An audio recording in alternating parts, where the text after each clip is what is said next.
Hi guys, and welcome back to the channel, and we are finally here. We are on the last episode of my recasting and remaking of the Harry Potter franchise. We are now on the Deathly Hallows. It's been a really fun journey. I've really enjoyed doing this series, and if you haven't seen any of the videos, check them out. The links will be up here. I'll put them there now. I'll also probably place them alongside me here, just so you can see what the videos are about. Just a quick reminder of the ground rules for this last video, and that is the fact that I'm not going to be casting anybody of school age. It's only going to be the adults that I'm recasting in this series, and I'll also be pointing out any of the things that I think was missed out in the original films that should be added in my fictional series that I'm creating for the Harry Potter franchise. If you haven't already, please consider subscribing to the channel. I make lots of video content based around Harry Potter and the Wizarding World. I do news videos, I do trailer breakdowns, and I also do Harry Potter theories. If that sounds like something you're interested in, please subscribe and hit that like button. It really does help me out a lot, and it costs you nothing.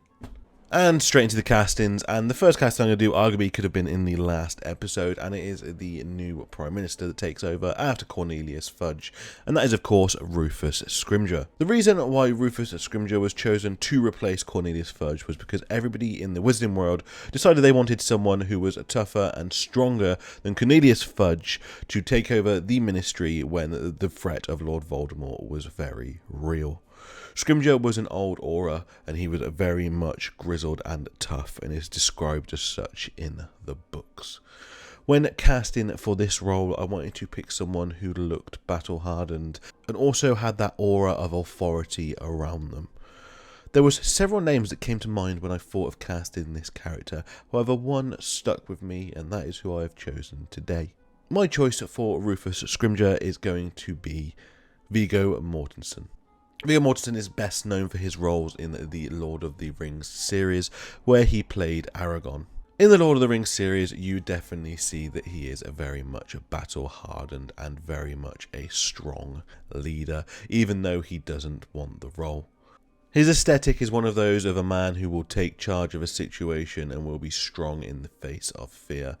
I look at him and I would believe that he has definitely been head of the Aura's office. And I believe lots of the Wizarding World would look towards someone like him to take charge of their government during the troubled times.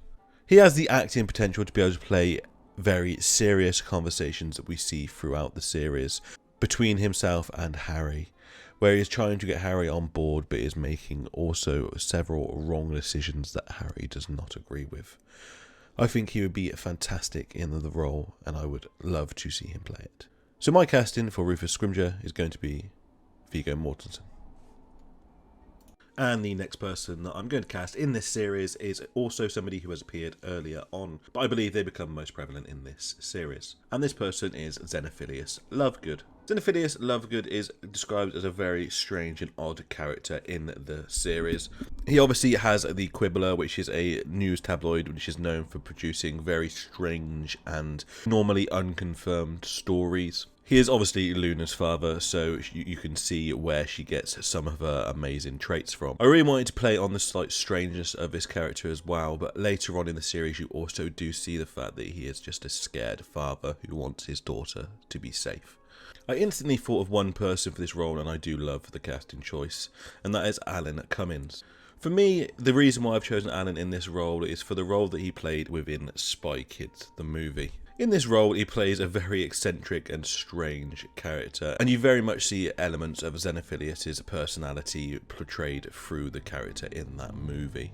Also, within the X-Men franchise, you see the fact that he can portray a scared person very well. Nightcrawler in those movies starts off as a very scared, solo individual before joining up with the X-Men themselves. I think he would be fantastic at portraying the strangeness and also the human side of the character that we see in the books. It was a very difficult casting because the original portrayal was brilliant, but I do believe Alan Cummins would be great in this role. So my casting for Xenophilius Lovegood is going to be Alan Cummins. Again, the character we're going to be casting next comes up a lot in the previous series. However, I believe the reason why I'm casting him in this film is going to be because he sets up one of the main story points, and he has the most prevalent scene within this book. That is, of course, Mundungus Fletcher. Mundungus Fletcher is one of those characters that is in there for a bit of comic relief, but is also a bit of an anti-hero. He's part of the good team, he's in the Order of the Phoenix, however he is always out for himself and goes on stealing things and just generally breaking the law in many ways. The person I want to cast in this role is pretty much a typecast character most of the time when he is in movies, but I think he would be phenomenal playing this character, and that is Nick Frost. If you see Nick Frost in any of his movies, he's always cast as the morally grey, slightly stupid character. I think he enjoys playing those roles and he plays them really well. However, I am casting him in that similar sort of role again. You can look at him in any role and can see elements of Mundungus Fletcher. I think he would be phenomenal playing this role. His acting is actually incredibly good and he has got perfect comedic timing. So my casting for Mundungus Fletcher is going to be Nick Frost. And the next character that we're going to see in this series is a very easy casting choice for me. And that character is going to be Gellert Grindelwald. In this movie, we obviously see him a lot later on than we do in the series The Fantastic Beasts. But at the moment, we already have a casting for Gellert Grindelwald within the Wizarding world. So I'm going to stick with that casting.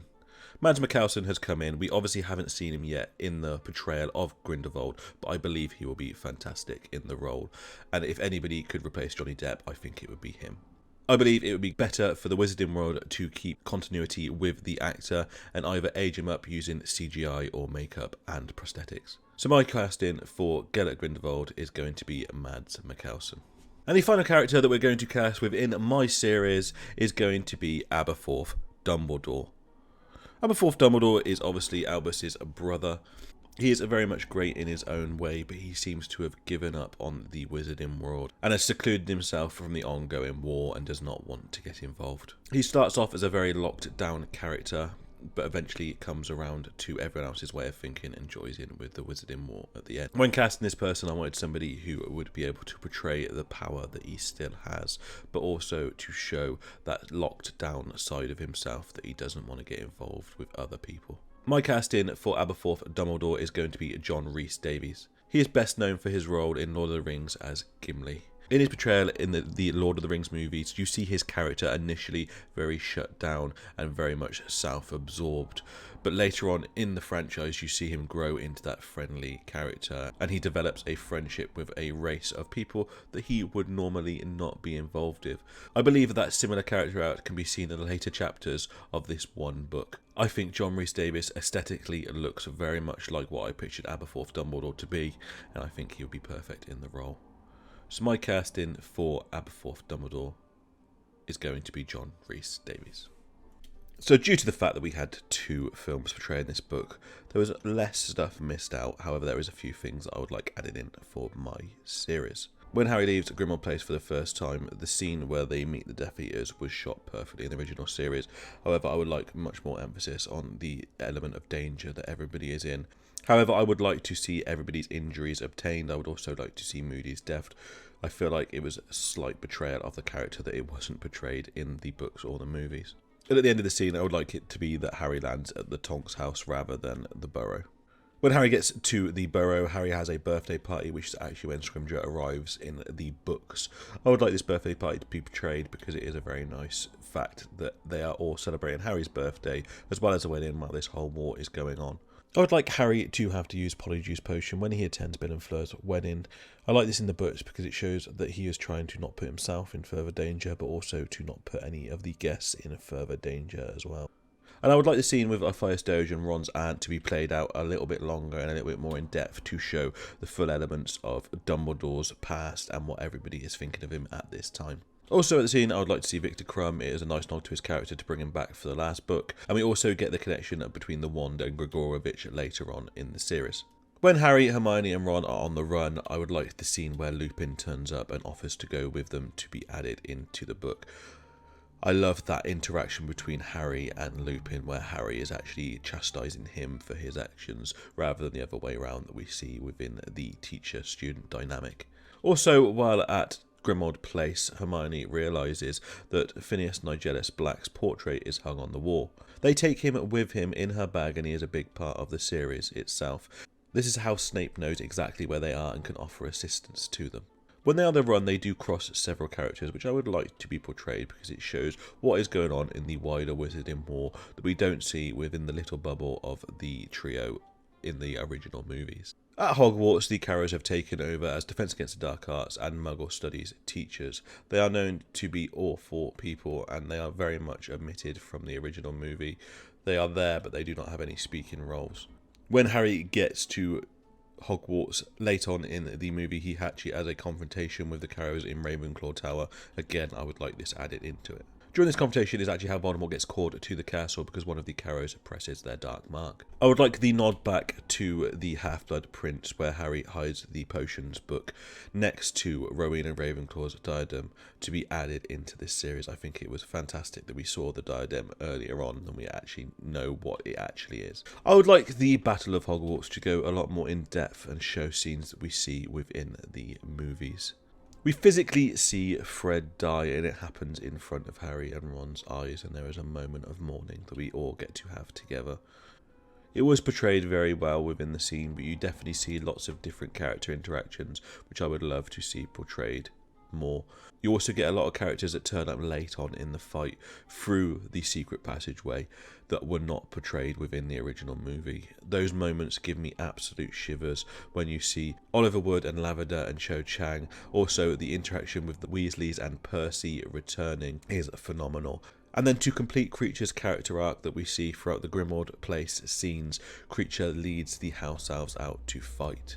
There is also moments where Grawp is fighting with two giants. These scenes, in my opinion, need to be added. And during the same scene, you get the family members of all of the students of Hogwarts turning up. It is phenomenal to read and just gives me absolute shivers. I would like every scene that we see within the book in the pensive from Snape's memories to be played out. It gives a full backstory to his character.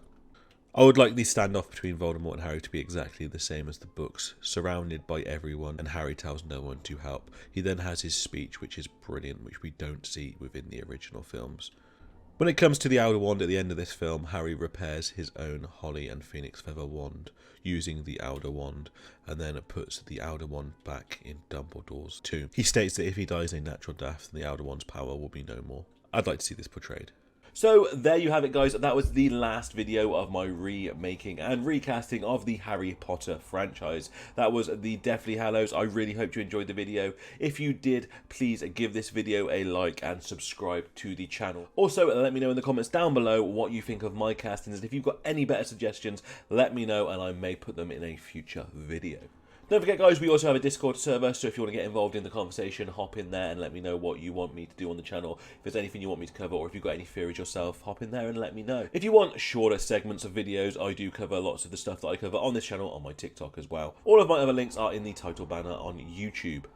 Really enjoyed this series. It's made me look at the books in a completely new light because I've been going through and look at each individual character and their personality traits and their story arcs, and it's been a really interesting read through for me. I really do hope you've enjoyed the series as much as I have. We will be back next week with a theory video, back to some of the original content that we've done on this channel. If that seems like something you would be interested in, subscribe to the channel and I will see you next week. But until then, mischief managed.